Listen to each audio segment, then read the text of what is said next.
नमस्कार साथियों, अपन जो सीरीज चला रखी है अपन ने आरपीएससी फर्स्ट ग्रेड, वहां पर अपन ने एक हर्बेरियम टॉपिक को पढ़ा है। हर्बेरियम टॉपिक के बाद में अगला जो अपना टॉपिक है वो है म्यूजियम, म्यूजियम एंड जू। ठीक है, ये दो टॉपिक अपने को और पढ़ने हैं, म्यूजियम एंड जू। देखो सिंपल से है, यहां से कोई क्वेश्चन आएगा तो वैसा आप लॉजिकली कर दोगे, कोई रटने वाली चीज नहीं। यहां पर थोड़ा सा एक बार समझोगे तो समझ जाओगे, इजीली कुछ है नहीं ऐसा। देखो म्यूजियम वैसे देखा जाए तो आपने जब आपने 12th भी पढ़ी है, बीएससी पढ़ी है, एमएससी पढ़ी है, तो म्यूजियम तो आपने निश्चित रूप से देखा होगा। तो ऐसा कह सकते हैं अपन कि म्यूजियम ज्यादातर जो आपके शैक्षणिक संस्थान है, एजुकेशनल इंस्टीट्यूट है, वहां पर ज्यादातर मिलता है म्यूजियम। एक नंबर बात। दूसरे नंबर बात, जैसे ये देखा जाए तो जैसे मान लो स्कूल्स हैं, जैसे मान लो कॉलेजेस हैं, जैसे मान लो यूनिवर्सिटीज हैं, इन सब के अंदर ज्यादातर अपने को म्यूजियम देखने को मिलता है। मैं केवल म्यूजियम की बात कर रहा हूं, जू की बात में करूंगा। ठीक है, ये बात होगी। उसके बाद देखा जाए तो इस म्यूजियम में होता क्या है, इस म्यूजियम में अपन कई प्रकार से, कई तरीके से पादपों का और जंतुओं का क्या करते हैं, संग्रह करते हैं। जो जीवित नहीं होते, अक्सर जो मृत होते हैं, सूखे हुए होते हैं, ड्राई भी होते हैं, आपके स्टफ भी होते हैं, उनके स्केलेटन भी होते हैं, ये जो मृत टाइप के होते हैं। तो इसका मतलब म्यूजियम दोनों का हो सकता है, एक बॉटनी का भी होता है और एक जूलॉजी का भी होता है। मतलब वहां पर जब हम जंतुओं का कलेक्शन जहां करेंगे वो जूलॉजी का म्यूजियम हो गया, और जहां पर प्लांट्स वगैरह का कलेक्शन होगा वो किसका, बॉटनी का म्यूजियम, पादपों का यहां पर, और ये जूलॉजी का हो गया। ठीक है, अब ये जो पर्पज क्या है इनका पर्पज है फॉर स्टडी। जैसे मान लो मेरे को इक्तियोफिश देखनी है, मेरे को कोबरा स्नेक देखना है, और मैं जूलॉजी के म्यूजियम में गया, वहां पर कोबरा स्पेसिमेन का, कोबरा है उसका स्पेसिमेन पड़ा है, तो मैंने इजीली उस जो सांप है उस कोबरा को देख लिया, उसका आइडेंटिफिकेशन कर लिया। उस पर लेबलिंग लगी होती है कांच की बोतल पे, प्लास्टिक की बोतल पे, जिसमें उसका नामकरण, क्लासिफिकेशन होता है, नोमेनक्लेचर होता है, वो मैंने देख लिया। मतलब कोबरा सांप फिर कभी मेरे आएगा सामने तो मैं उसके आधार पर उसको पहचान सकता हूं, ऐसा म्यूजियम के अंदर होता है। ठीक है, ये दो जगह मिल सकते हैं। अब इसके अंदर क्या होगा कि जो जंतु या पादप होगा उसको अपन क्या करेंगे, प्रिजर्व्ड करेंगे, उसको क्या करते हैं, परिरक्षित करते हैं। परिरक्षित करते हैं, करते किस तरह से हैं, कहां करते हैं, एक कोई बोतल होती है कांच की सी, या फिर कोई प्लास्टिक की बोतल हो सकती है, कोई और बॉक्स टाइप हो सकता है।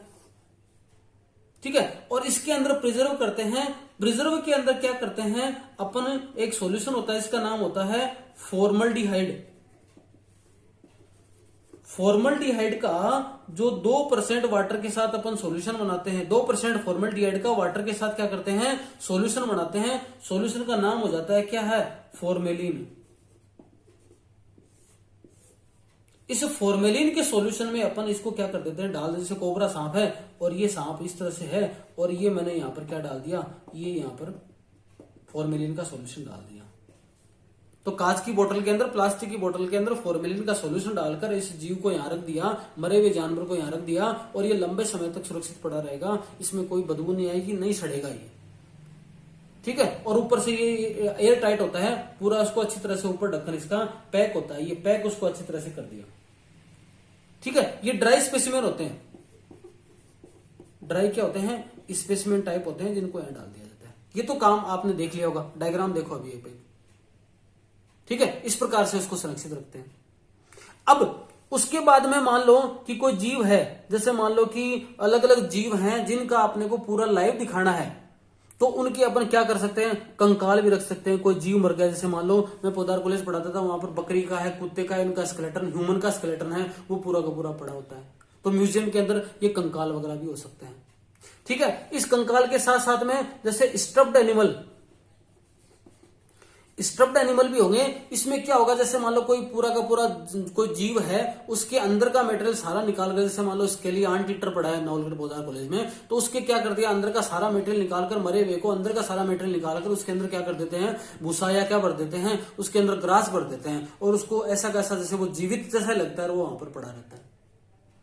इसी प्रकार से कोई स्टोन वगैरह है वो वहां पर रख सकते हैं। किसी जीव का कंकाल वगैरह बह के और समुद्र के कोई जीवों का बाहर आ जाता है, वो वहां पर रख दिया जाता है। ठीक है। उसके साथ साथ में उस म्यूजियम के अंदर चार्ट्स वगैरह हो सकते हैं, उस म्यूजियम के अंदर मॉडल्स वगैरह हो सकते हैं। ठीक है। उस म्यूजियम के अंदर जैसे मान लो इंसेक्ट का कलेक्शन करना है तो इंसेक्ट का कलेक्शन कर सकते हैं, कीटों का कलेक्शन कर सकते हैं। उसके लिए क्या करते हैं, एक कीटों की बनी एक तरह से जाली सी होती है, उसको पकड़ के उन कीटों को यहाँ पर क्या करते हैं, कलेक्ट किया। सबसे पहले तो कलेक्ट करने के बाद क्या करते हैं, उसको मार देते हैं कीटों को, और मार कर क्या करते हैं, उसको पिंड कर देते हैं, पिन के द्वारा उसको लगा देते हैं। तो जैसे मान लो ये है और यहाँ पर इस प्रकार से ये कीट है, इनको इस तरह से लगाते रहते हैं। उनके साथ साथ में उनका थोड़ा क्लासिफिकेशन टाइप भी है, वो यहाँ पर बाहर की साइड में लिख सकते हैं, ये यहाँ इस तरह से। ये क्या कर दिया, कीटों का कलेक्शन हो गया। बर्ड्स वगैरह हैं, पक्षी वगैरह हैं, कुछ मेमल्स वगैरह हैं, उनका भी जैसे मान लो स्टफ्ड एनिमल है या फिर स्केलेटन टाइप है, वो रखकर उनका स्टडी की जाती है। ये सारा काम है, ये सब किया जाता है किसके अंदर, म्यूजियम के अंदर किया जाता है। फिर क्या आता है, जू। जू के अंदर क्या करते हैं, जैसे चिड़ियाघर वगैरह आपने देखे होंगे और जानवरों के जू देखे होंगे। जू में क्या करते हैं, डिफरेंट टाइप के एनिमल्स का जो कलेक्शन होता है। ऐसे कौन से एनिमल जो विलुप्ति की कगार पे हैं, जो धीरे धीरे खत्म हो रहे हैं, या कोई रेयर हैं, या जिनका कलेक्शन अपने लिए स्टडी का विषय हो सकता है, शोध का विषय हो सकता है, ऐसे भी जो जीव हैं। जू एक प्रकार का एक्सटर्नल या एक्स सिटू कंजर्वेशन है।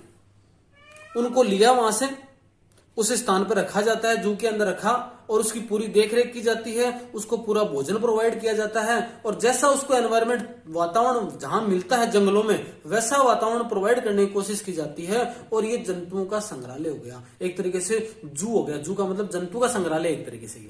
इसमें डिफरेंट टाइप के एनिमल्स, उसके बाद तख्ती भी लगी होती है, उस एनिमल की क्या खास बात है, उसका क्या क्लासिफिकेशन टाइप है, उसका आवास कैसा है, वो सब कुछ लिखी होती है जानकारी, और उसका नाम वगैरह वो सब लिख के उसके बाहर तख्ती लगाई जाती है, और चारों तरफ उसको ऐसे जालीदार पाइप सरियों के द्वारा, जालियों के द्वारा उसको पैक रखा जाता है। कोई ह्यूमन जाता है तो उसको इजीली देख सकता है। वो एक देखने का साधन भी होता है बच्चों वगैरह के लिए। जू के बारे में कोई विशेष बात आती नहीं है, तो इसलिए म्यूजियम और जू ये दोनों पॉइंट हैं, इनका आपके क्या हो गया, कलेक्शन हो गया।